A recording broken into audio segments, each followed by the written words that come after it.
as 2020 winds down, of course, what many of us have been saying, what a year, right? What a year with the pandemic, what's called the social unrest is one way of framing it, which for some of us is really just structural of inequalities becoming more obvious than usual, or in the media more really. That's what I mean by it, than usual. And there's just been a lot of sickness and death. In fact, just yesterday, do you know Shahar Godfrey, perchance, Joan? She's been in the convert Vipassana Insight, but she was one of the people. She wasn't one of the co-founders, but certainly an attendant of the Buddhists of Color group, which was one of the founders in 1998 in the Bay Area, and has taught at East Bay Meditation Center. And, she and I taught there a lot in the early days of EBMC. And she just died. And so besides, of course, the connection as friends and fellow teachers, there was that sense of, oh my gosh, people in my peers in the Dharma, like we're starting to die, and it's a little scary in some ways. And then just the sense of time is passing and old age and sickness and death.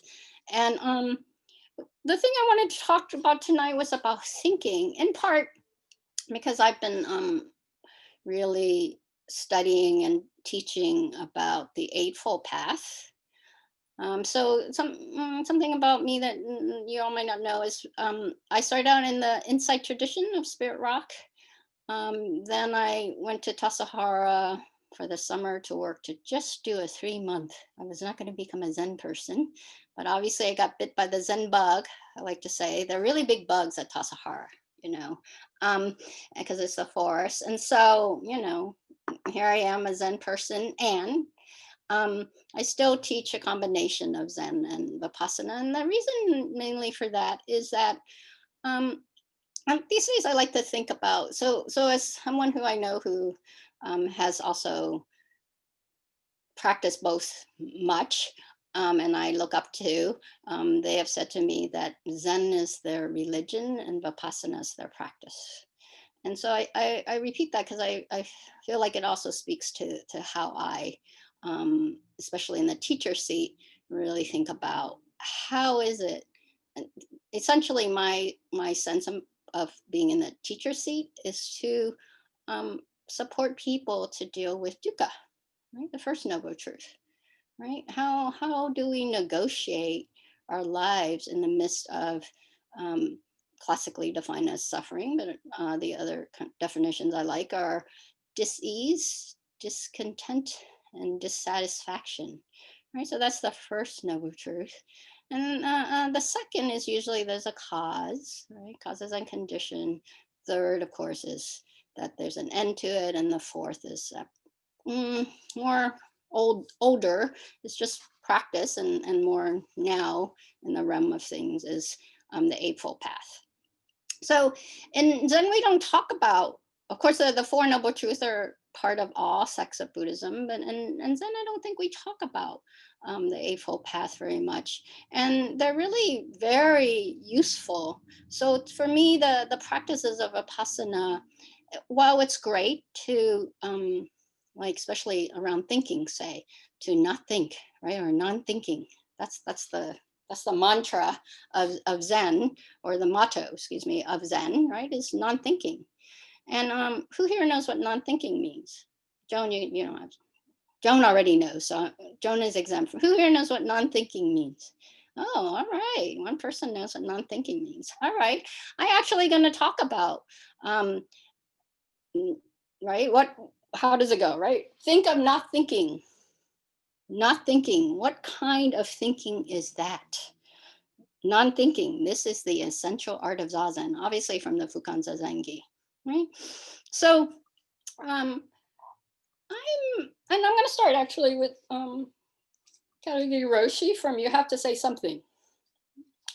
And this is from the chapter called Just Take One Step. Everyone likes Zazen at first. They feel that in Zazen they can relax. But actually, Zazen is beyond tension or relaxation. If you do Zazen, forget about relaxing and just sit down. Regardless of whether you understand it or not, just do Zazen with wholeheartedness, completely beyond any thoughts or speculation about obtaining any benefit. Just put all that aside and just sit. This is realizing Buddha. If you become a Buddha, your body language speaks of your life, not merely of the little life you're living now in this moment, but of your whole life.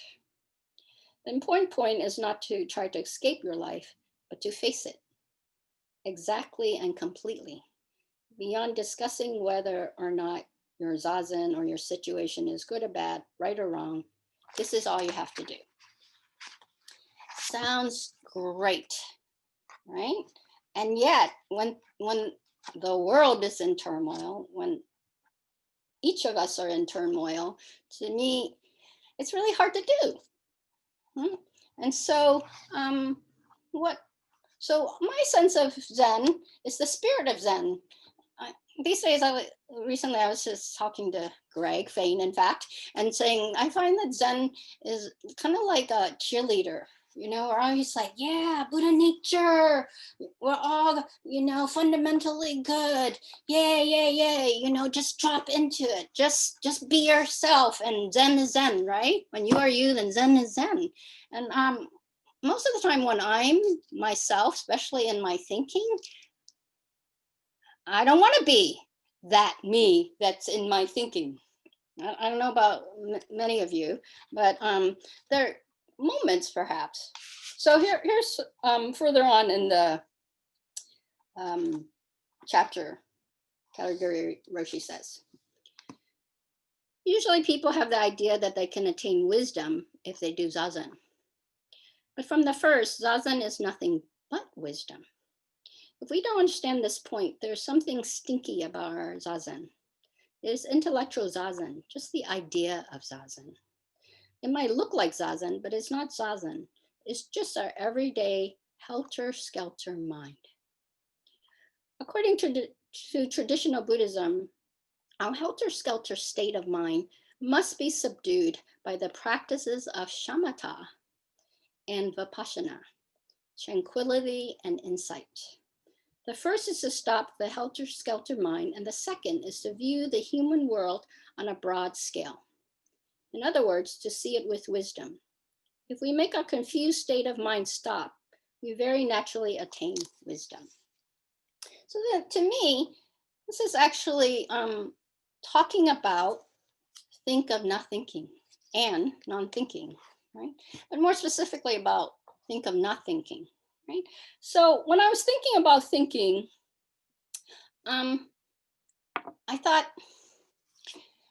about how we think about freedom in thinking. You know, a lot of what's going on, I think, in the world is about I should have a right to think whatever I want to think, right?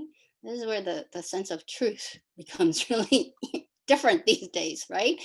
I have these thoughts and you have those thoughts. And then also with that, of course, now in Buddhism, especially on the Eightfold Path, right? Should I say a little bit about the Eightfold Path, do you think? Okay, so the Eightfold Path has 8 aspects, and they're broken down to 3 sections, right? So one is what's called the wisdom aspect, which is classically right, but we should know that the right, samma, is a Pali word, is that it's right as in not necessarily right and wrong, but as in correct, as in whole, as in complete. At times you could say appropriate, right? Skillful is another way of putting it. So then there's a right view or right understanding, and in Buddhism there's only one thing you're right about or skillful about, is about the Four Noble Truths, right? And how it plays out. And then the second is right or skillful thinking. And thinking here, samyak, so is very much about thinking as thought, yes, as thinking itself, and also as a purposive kind of thinking. The thinking that brings you into the second aspect of the Eightfold Path, which is the skillful conduct part, right? skillful speech, skillful action, and skillful livelihood, the ethical grouping. And then the third is what's called the samadhi grouping, or the bhavana sometimes grouping, which is skillful effort, skillful mindfulness, and skillful concentration. So the meditative, those are the meta factors, the meditative factors. So the one is the wisdom, your sense of understanding of the world, your aspiration. That's another way of understanding skillful thinking. Your motivation, right? Kind of like our ideals, what we think how the world could be or should be, right? And then it goes into our behavior, our interaction, our behavior. Now the samadhi section is often thought of as the bridge. We sit down to meditate to have a sense of understanding of how those two work together in our lives. Here's my sense of harming and non-harming, and how do I behave in that way? And then our meditation supports us to understand that, understand again the negotiation of how that happens, right? So when I'm thinking about thinking, so it goes into the what you think becomes what you do, right? This is true. So so in terms of, like, say, the mask issue, right? And in the United States, we're really into, I should have the freedom to do whatever I want to do. Essentially, I think that's most of the mask issue, isn't it? Don't tell me what to do. I shouldn't have to wear a mask if I don't want to, right? And so, however, in Buddhism, a practice is really freedom from, right? So in terms of thinking, I would tell you that in the Eightfold Path, when the Buddha supposedly sat down to meditate and observe thinking, there are two groups of thinking, right? So he saw it as we only have two sets of thinking. One is that it's classically like wholesome, right? So it is, let me get it directly for you, is we either think of renunciation, goodwill, or harmlessness, right? And those are the skillful or wholesome. And then the unskillful, unwholesome, is that instead of renunciation, there's desire or lust or greed. Instead of goodwill, there's ill will.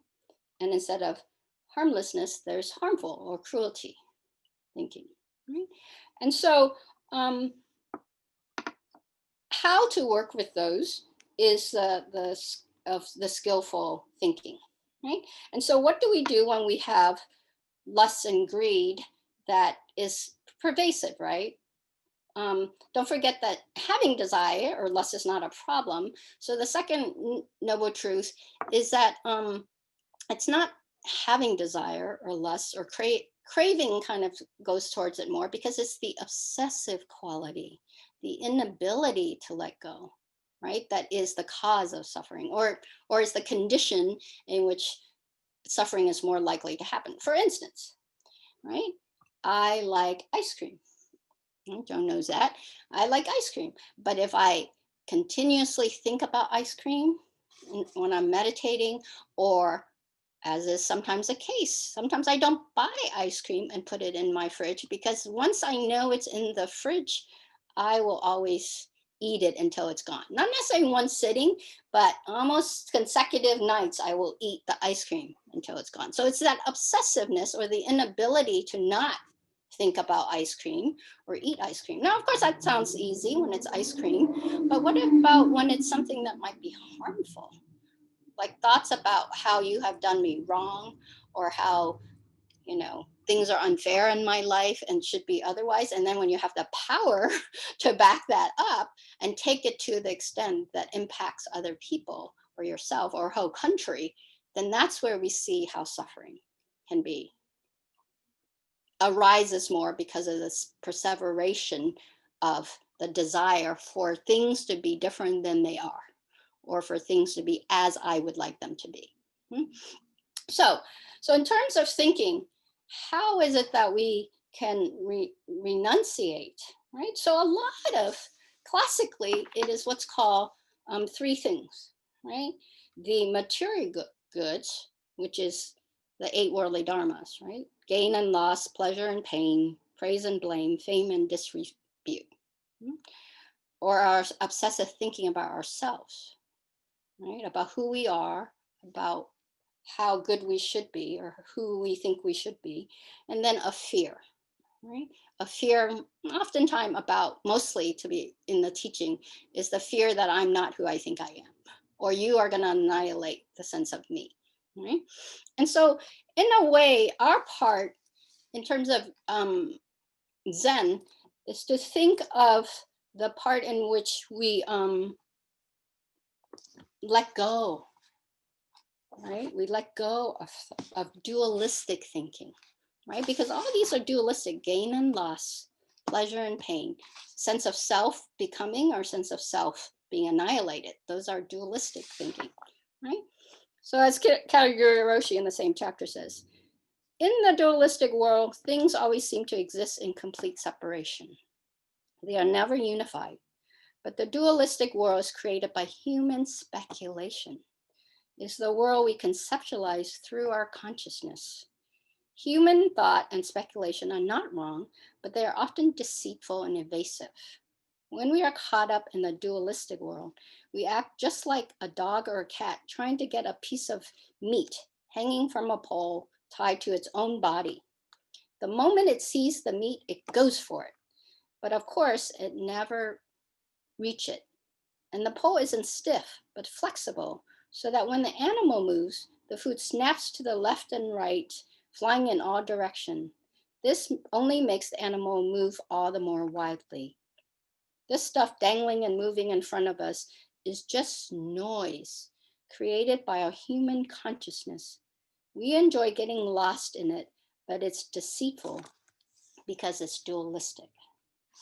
So I think when we think about, I know when I practice, often what I want to do when I sit down to Zazen, or certainly in the early days, occasionally now, I will admit, is that especially when things are difficult, is I go to, I have, and not that it's a bad desire, but it comes from that gaining mind. And the gain is actually to have freedom from my thinking, but it's a freedom from the content of my thinking, right? I don't want to have those kind of thoughts.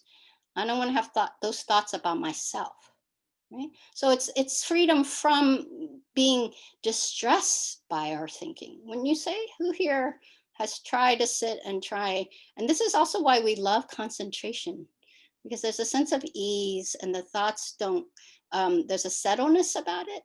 And so there, we can get caught in that game of wanting that calmness, that sense of release that comes. Right. And this is it's still dualistic. While it's freedom from, it's not a pure kind of freedom from. Right. And then I think, so for the one, it's the content, right? So for an example is, and here's where I think Vipassana for myself has helped a lot. So I've spent many years, 5.5 years doing Vipassana right before I came to Zen. And so in Vipassana, you note. You note either it's an emotion, a thought, or a sensation. And then you also can note the kind of thoughts, right? Oh, judgment, right? Or anxiety. So there's a real sense of being able to know it. And I think it's an important tool, because when you realize that you don't have it anymore, that is a freedom from. For instance, actually this is not that many years ago, and I already been doing Zen a lot, but I don't live in the temple anymore. So I moved in to at City Center to do a sesshin, Rahatsu sesshin actually. And so, at 7 o'clock at night, we had our admonition, orientation meeting. And I'm sitting in there, and then I'm like, oh, I forgot my allergy medication, which I have to take every day, right? And so after that, I, went to sit, but then I told the Tanto that I need to go home to get my medication. Now, I had moved, for sesshin, I moved in and had a room, right? Now, for those who lived at City Center and we, so maybe I won't give it away. So anyway, so I had moved in already and settled, and I have done many sesshin. at City Center, and I've lived at City Center. So there's a certain way that I entered it, right? So I taken off my robes, I put on a hoodie and, some sweats, and my home is like 15-minute walk away. So I'm walking, and as I turn the corner and see my apartment, I reached into my hoodie pocket for my keys. No keys, because at City Center, we don't lock our rooms. When I go there, I just let everything go, right? So I didn't have my keys. So I remember as I turned the corner, I was like, oh, no keys. I realized there was no keys. Like in my mind, there was no fucking no keys, right? It was just like, oh, no keys, right? Like a fact. It's just a fact. I don't have keys. I noticed, even though we had, one period only, but I already got into sesshin mind. That's my sense. And it was just like, oh, no keys, right? So then I see two people exiting. So I go up to them and I say, I live here, but I forgot my keys. Can you let me in? And they were like, how do we know you live here? And I was like, I know the manager. His name is Bob. But again, I felt the sense of ignition coming up, right? Going, how dare, and how dare you ask me? And then, they were a white couple. So I also had the sense of that thought coming to say, is this racism? Would they have asked me? But there was not, I'm telling you the story and I'm making the emotion, but I didn't have those. So it was just very clearly like, oh, they're asking me, here's an answer. I want to get in, just to tell you the story. Luckily, they let me in. Bob was home and I got my stuff. Right? But this is the freedom from when we realize that judgment, that even the thoughts are there, but the emotions that usually go with it, and the evaluation and the emotions that go with it, and the judgments that go with it, not only about myself, but about them, right? And about the situation. And could have been panicked too, right? How am I going to do this? So this is the freedom from, right? And it's really important, right? So that's a freedom from the habitual energy, the habitual flavor or mood that usually go with our thoughts. And that's a really freeing thing. Now, I would propose to you that non-thinking is not that, right? On one level, you think, oh, that's, at least to me, that's not thinking, right? I'm not thinking the stuff I usually think and the emotions that go with it, or at least the thoughts and emotion, right? Because in a way, the emotions are the thoughts about, as a response to the thinking, for sure, and at least in my experience, in that experience in particular. So another is a sense of how is freedom from thinking really about a thought is just a thought. It's just a thought, right? And I'll tell you the reason I wanted to talk about this is that I just turned 57 a couple weeks ago. And so I went away to Russian River for my birthday, and I had a lovely, there's no cell reception where I went. And so I kind of unplugged for 3 days, and it was lovely.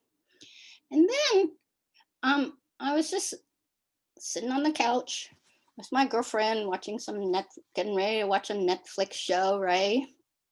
And I heard myself say, I hate my life. I said it out loud. I hate my life. Just like that.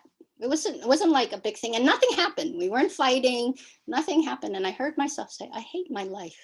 And of course, my girlfriend was like, what? She had planned this birthday getaway and all that, right? So, and then I was like, oh, I don't know where that came from. And I felt the heaviness. I felt heaviness that came with it. right? And it was really familiar, that heaviness, right? And my girlfriend like wanted to figure out what it was, and I was like, I don't need to talk about that. Let's watch our Netflix show, right?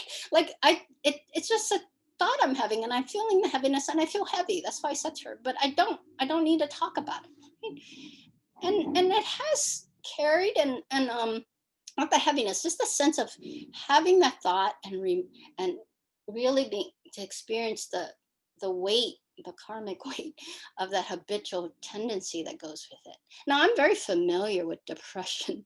I've been diagnosed it many years ago, and I've had in my teens and my 20s, maybe even to my early 30s, maybe even by the time I got to Tassajara, I was one of those person who my favorite motto used to be, life's a bitch, and then you don't die, because then you just stop fucking suffering, right? Right, that kind of really like, cynical and like hopeless kind of. So I certainly have that. And so when that thought came, and I had, I couldn't say that I've never said I hate my life before. I'm sure I have, but I haven't said that. And I in general feel like I'm happy most of the time. I'm completely grateful and happy about my life. Doesn't mean there isn't heaviness, but so it was really interesting. And then my girlfriend has off and on tried to keep asking me what that was about, right? And I really thought, you know what? I don't have to know what it was about. Part of it is it my birthday turning? Is it this pandemic? Is this going on? That things are now closed until summer, or at least, or fall even of next year. So is it that? And sometimes I have that thing where I want to go, oh, is that it? But mostly I go, you know what? I don't have to know. I can evaluate it in some way and think, oh, that's a set of thinking that I could say, oh, it's an old thought, it's habitual energy. And then also the part that I don't need, it's a passing event. I It doesn't have to be something besides that. Because it happened many, many days ago at this point. It doesn't have to carry, right? And it's a relief, right? Not as on one level, I think it's perfectly fine to think, oh, that's a certain fruit of practice, because I think it's important to realize when we're suffering less, right? And when there's the practice has supported us to really know a thought to be just a thought, right? So non-thinking, in my sense in this talk, is that when a thought is just what it is, and you don't have to do anything with it. You don't have to try to interpret. Doesn't mean that when interpretation arises, you might go, oh, okay. Does that have some weight in my life at this point? But it isn't something that you have to obsessively, and there's not a sense that you can't let it go and you can let it be what it is. Right? Again, it doesn't mean that at time it might not inform your life.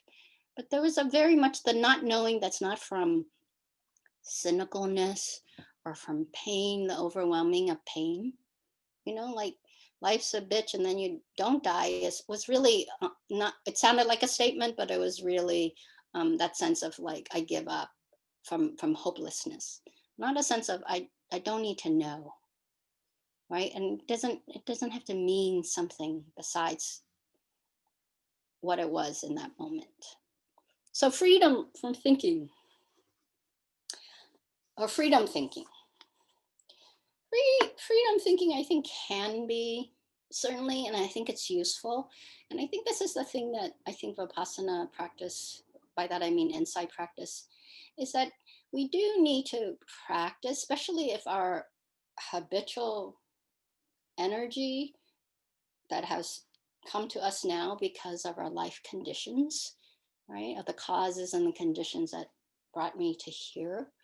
I think it's useful to know what those habitual energy are. And a time when they bring us down, to be able to have the tools, to be able to have the way to put our mind, including our thinking, towards harmlessness, towards non-judgment, right? Which is, in this case, I would say is compassion.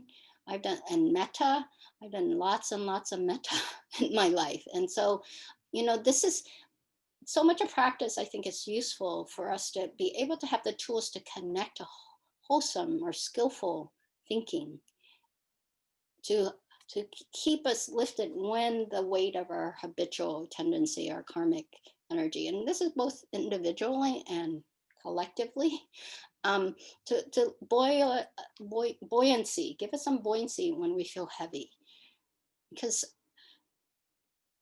our practice of suffering, of dukkha, of studying dukkha, is not to be overwhelmed by it, but to have some sense of being able to meet it in a way that's has a sense of settledness and evenness, which doesn't mean that, we don't have ups and downs. It just means there's a certain sense of steadiness that goes with it, a certain sense of equanimity, which, by the way, these days I think of as flexibility, right?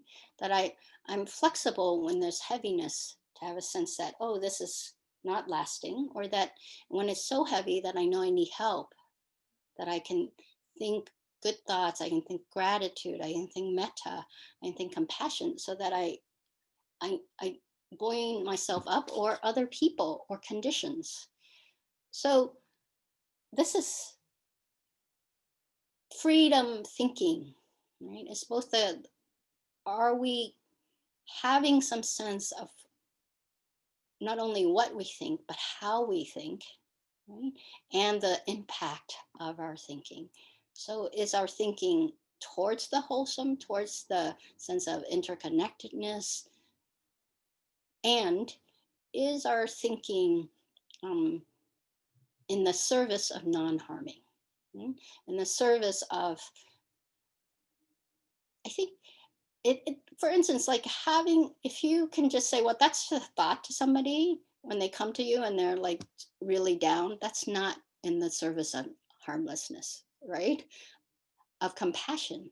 If someone is struggling and they're coming to you and saying this, I'm having depressing thoughts, I'm having suicidal thoughts, it's not the time to go, that's just a thought, right? So just because that's a sense of what non-thinking is, this is not, to me, it's not the ultimate, right? Because our practice is not about getting to a certain kind of thinking or not thinking or non-thinking. Our practice is, do we know where we are, how we're thinking, and what we're thinking, and do we have the appropriate response in meeting the conditions of our life, be it our own, right, hopelessness or buoyancy, or another's, or the conditions of the world. All right, so let me end with this. It's Keiryū Roshi, the end of the chapter. By the way, this is from part 1, Peace and Harmony, this section. So how can we practice Zazen as an end in itself? All you have to do is take a step, just one step. Strictly speaking, there's just one thing we have to face and nothing else. If you believe there is something else besides this one thing, this is not pure practice. Just take one step in this moment with wholeheartedness. Intellectually, we think about the past and the future, but we take one step. This shore and the other shore are now. Taking one step already includes all other steps. It includes this shore and the other shore. This one step is Zazen. Just make your helter-skelter mind quiet and use mindfulness, thoughts, and views. To me, these are the skillful steps in the path to see both life and death in this moment. Life is endless, but that's not important. What's important is that beginningless and endless life lies within a peaceful mind. Right now, right here, our life must be peaceful. To enter the gate of peace and harmony is not an idea. Like a falling leaf, it is a total manifestation of enlightenment and the illumination of ultimate reality. Thank you. I would be happy to meet your thoughts and feelings or anything else that comes up.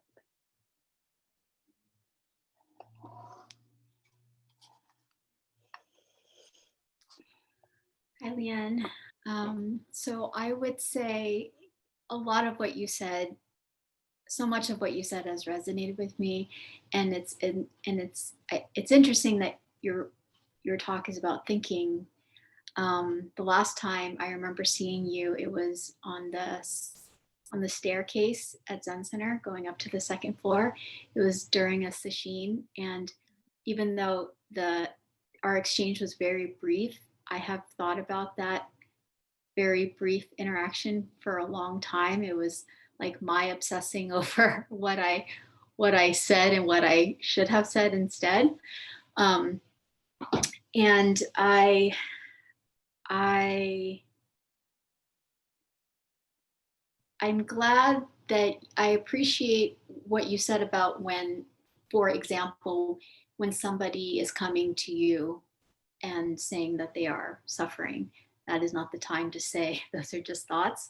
That is something I feel like I struggled a lot with to understand in my first few years of practicing Zen, when I would hear people say, just sit, or it's just information. It's like, no, this is not information. This is a very, for example, very stressful, painful situation that I'm in, and you're telling me that it's just, like, don't add more to it. And for me, over the years of practicing Zen, I've come to understand what that actually means. And for me, it is um, what Ram Dass said, I think in the 60s, like, just let be what is. And that is very helpful for me when I find myself spinning my wheels. And at the same time, like, it's kind of a cliche to say for me, like, really meeting the situation, and not adding more, which is not something that I always know what that looks like. And the compassion that I practice with myself is giving myself a break, and from feeling like I need to figure things out. If I just find the right uh, way of responding to something, then I will be perfect. Therefore, no one will find fault with me. It's that mis kind of like a misknowing of my own self, Mm. if that makes sense. Yeah, it does. And I will say the other thing, the thing that comes to my mind about what you're saying, and see if it resonates with you, is that I think that we forget that it's not about letting go of the content. I think sometimes we focus too much, and by we, I don't mean just Zen. I mean, in general, I think we overvalue the content of our thoughts, and so much of practice can help you to understand that it's not that you negate the content or that they don't matter. I think sometimes there's that sense that the content doesn't matter, right? But we need to know what is the drive. This is why the second noble truth is so important. What is the drive, and what are the conditions that have taught me or have promoted a certain kind of drive about how we meet conditions? So for instance, if you're, say, you're a person of color or in any oppressed group, and you have been conditioned to think, of, to have experiences in your life in which there's a lot of trauma, right? Because of inequality. We're seeing it now, right? Yes, everyone is affected by the pandemic, but certainly oppressed groups are that much more traumatized by the pandemic because of the consequences of that, right? And so if you're in trauma, there's a certain amped up from the energy of not being able to be obsessive about it, because the condition, the way things have been in your life, have conditioned you to, or can condition one to always think that it's a crisis, right? this also could be true with uh, being in toxic families or toxic community. And that's the other thing, right? If the environment is toxic, part of that toxicity is to deny the content, right, as having validity. And so when you're denied that the content of your experience have validity, then the understanding of it, basically you're being conditioned to minimize it. And so you're amped up, your energy is amped up at trying to fix that, as opposed to when we're met with understanding of the degree to what that is, and that there's a sense of clarity that we're talking about the same thing and we have the same language, right? Then it's about, when the energy then will drop so that we can meet the content in a much more compassionate and connecting way. Does that make sense? We sometimes, I think, focus on what people bring to us as content, and we don't see the structure of how information is dealt with. And that also includes who thinks it's important information to deal with. And this is why, to me, dukkha, right? So much of practice about dukkha is not actually just identifying what dukkha is. It's to identify, where is it that I wasn't taught that this is dukkha? This is what we're seeing with Black Lives Matter, basically, right? So much of the history of this country has been, oh, that's not suffering. That's just because they're inhuman, or they don't deserve it, or they're lazy, or whatever, right? So part of our practice, this is the bodhisattva, right? Is the mind that expands its sense of what is suffering in the world, not just my own, but the world's suffering. We actually, in practice, in my sense, I expand about what I think my suffering is, and that expansion is both to identify that, oh yeah, that's suffering, right? Judgment is suffering, right? But it also expands what I think is valid suffering, right? So much of my practice has been, oh yeah, Lien, that's a suffering, that's a real suffering. It's neat, it deserves to be tended to. And then it's the same with the world, right? We expand to go, oh, I see your suffering is a valid suffering. And I was taught that it wasn't, or I was too overwhelmed to see it as you see it. And so we practice to open up to knowing that. Yeah? And in my experience, the irony is, oftentimes we don't want to do that because we think we will be overwhelmed by it. But in fact, when we open to that, we are uplifted by the connection we make in the understanding, in the shared, if not intellectual understanding, then the shared experience, the interconnectedness of that. And ironically, that alleviates our suffering, right? Because it becomes a shared suffering. This is why also, for me as a person of color, I certainly suffered a lot about the experience of racism that happened to me. But my freedom from it started when I understand the structure of racism, right? Because it explains how what felt like it shouldn't have been about me is about me, and yet ironically isn't about me.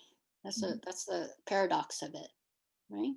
What's directed at me and the response is my own, it also is directed at others. And when I see that others are suffering in the same way, then my suffering lessens because it isn't personal anymore in a way. Kind of like, it's not about race, but so City Center, for those who haven't been there, is down the street from the LGBTQ Center, the lesbian, gay, bisexual, and transgender, because now there are many other letters, but that's the center, right?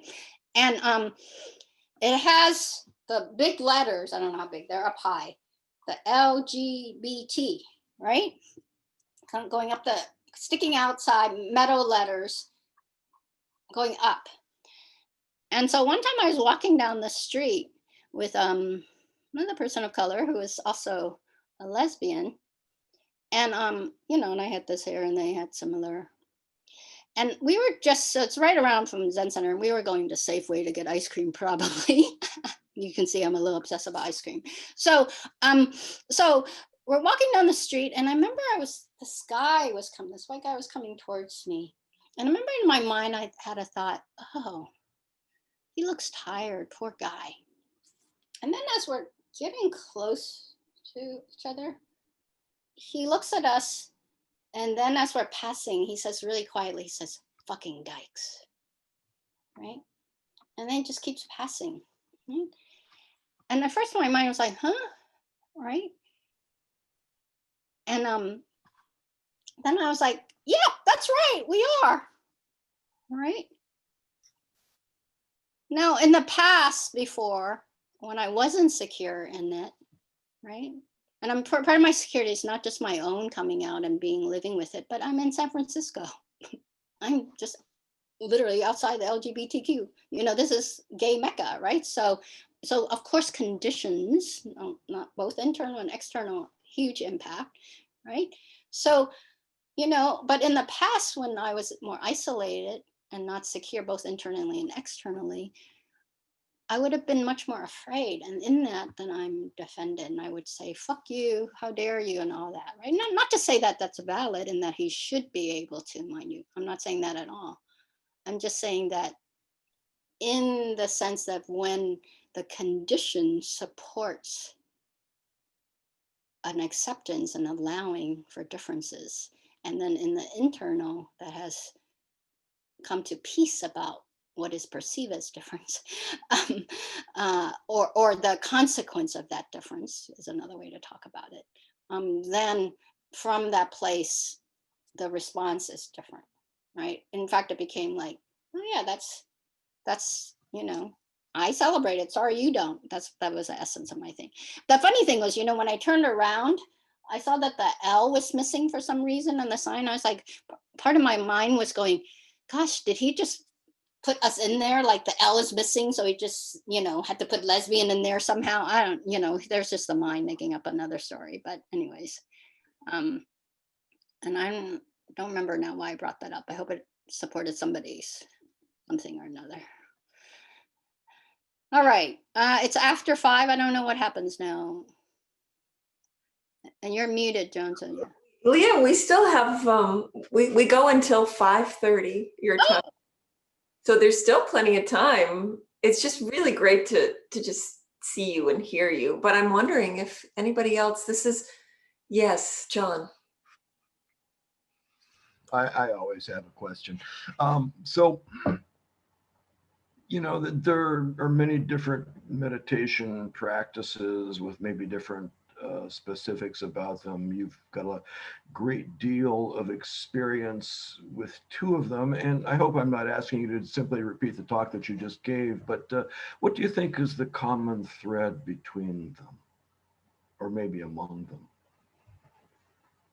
Do you mean between Western insight and Western?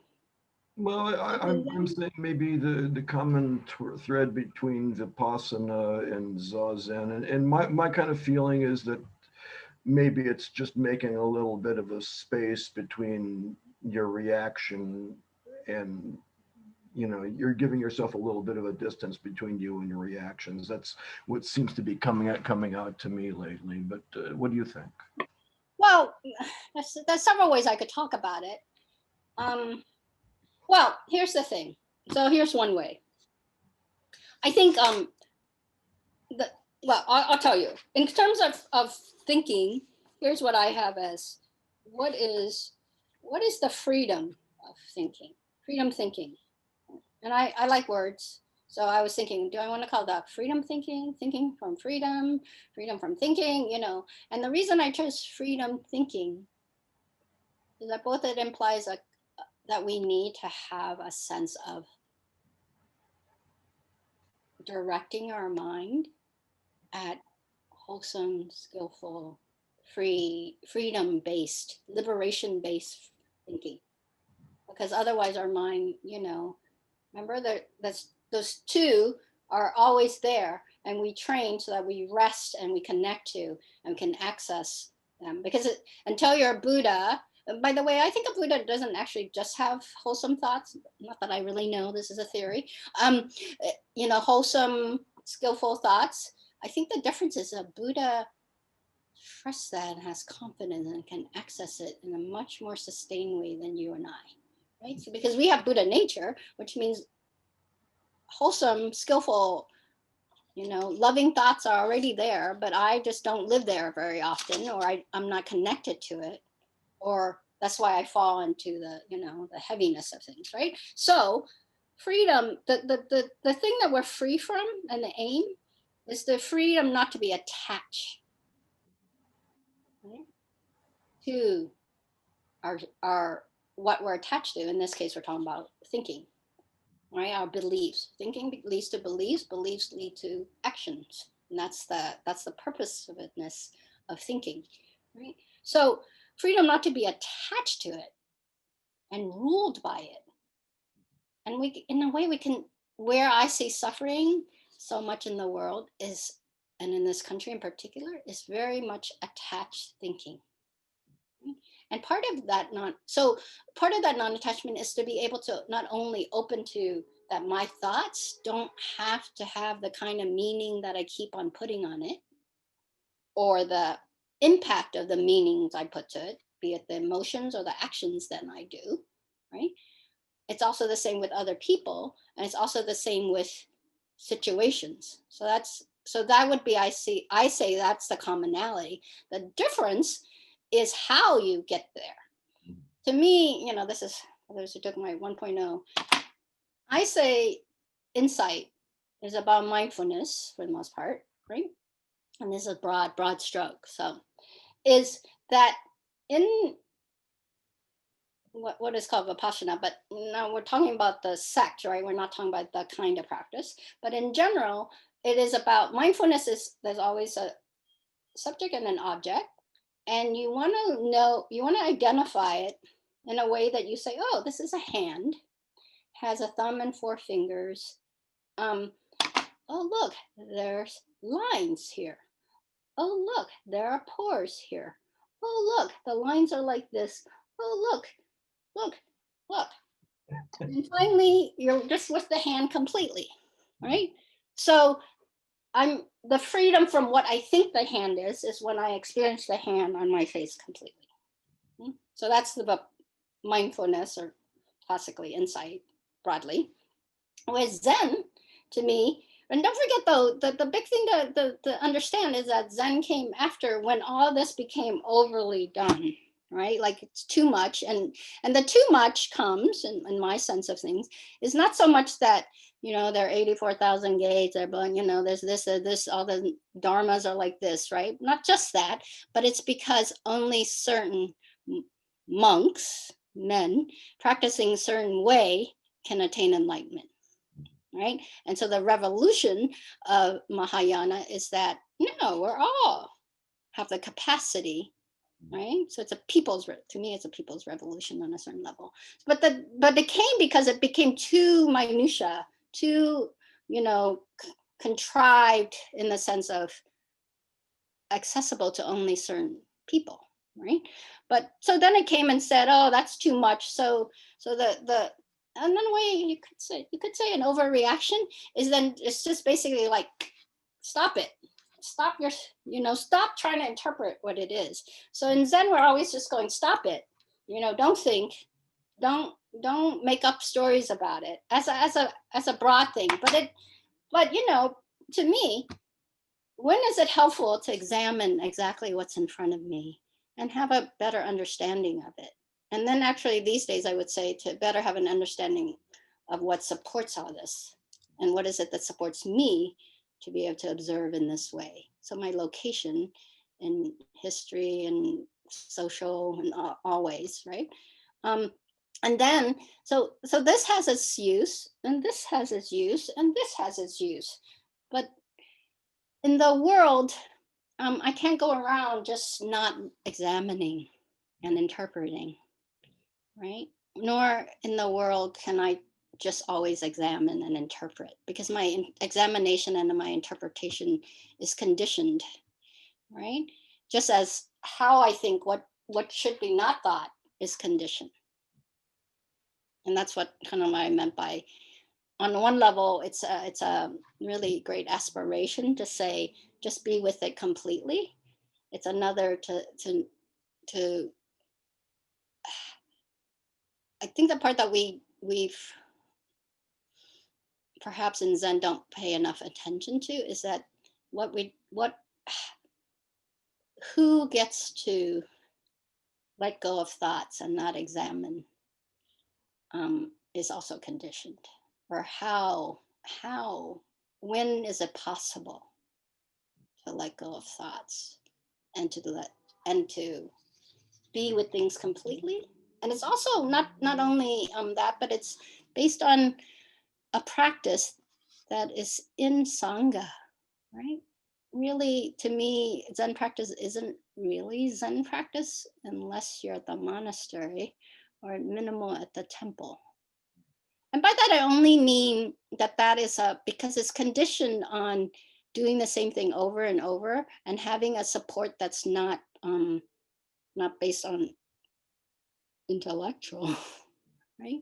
The body to body, even, your dokusan or your practice discussion is not just what we say in the room. It's a body to body. And this is why it's so hard sometimes, or can be in this time. And that's something that you you can get a sense of, but until you do sesshin and practice periods and have those kind of things, it's hard. Does that answer your question? I think so. Thank you.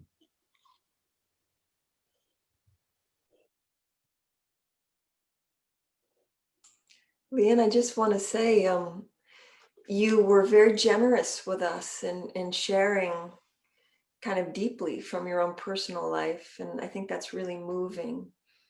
I'm thinking particularly talking about sitting on the sofa with your girlfriend, that scene there. And so thank you for that, for sharing that with us. And I think, I do think that a lot gets conveyed through Zoom. We talk about this a lot. I think it is possible with a regular practice and the same people showing up over and over again. I was thinking about this actually tonight when we were doing service. I was thinking about the bells. We sort of agonize with the sound of the bells over Zoom. They get a little distorted, but there is something about the practice, the doan in training, the person in training ringing the bells. It's, we're sort of making that call that's more important to preserve during this Zoom time than the way they particularly sound. I think some groups have made the call not to do service because it's kind of painful to the ear. But we haven't chosen that